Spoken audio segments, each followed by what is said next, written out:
नमस्ते, मैं हूँ श्वेता और स्वागत है आपका बुक नर्ड्स पर किताबों की आपकी अपनी दुनिया में। माता यथार्थवादी बनकर अपने बच्चों का भविष्य चलाती है। माँ का शरीर थक जाता है पर अपनी संतान की इच्छाओं के समक्ष उसका मन कभी नहीं थकता है। आज हम जिस किताब की चर्चा करेंगे वो है वीना कपूर की सूनी कोख।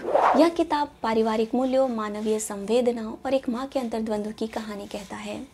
कहानी की नायिका कल्याणी 3 बेटों और एक बेटी की माँ है। हर एक माता पिता को अपनी संतान से कुछ अपेक्षाएं होती हैं, जैसा कि अमूमन हर भारतीय परिवार में होता है।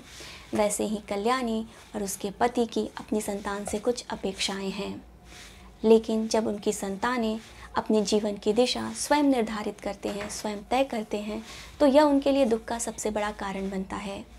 अपने जीवन के अंतिम संध्या में जब कल्याणी को अपने बेटों, अपनी संतानों की कमी सबसे ज़्यादा महसूस होती है, तब वह नितांत अकेली महसूस करती है। इस किताब के आखिरी पन्ने तक पहुँचते पहुँचते आप कल्याणी के साथ एक भावनात्मक जुड़ाव महसूस करने लगेंगे।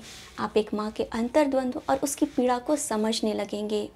कहानी के अंत में जब कल्याणी कहती है कि मेरे बच्चों की समाज ने हमेशा सराहना की, लेकिन मुझे उस सराहना का सुख कभी नहीं मिला, तब आप महसूस करते हैं कि जीवन के अंतिम पड़ाव पर जब एक माँ अकेली होती है, उसके बच्चे उसके साथ नहीं होते हैं, तो वह जीवन की सबसे बड़ी पीड़ा है। इस किताब की भाषा शैली की बात की जाए तो भाषा काफ़ी सरल है।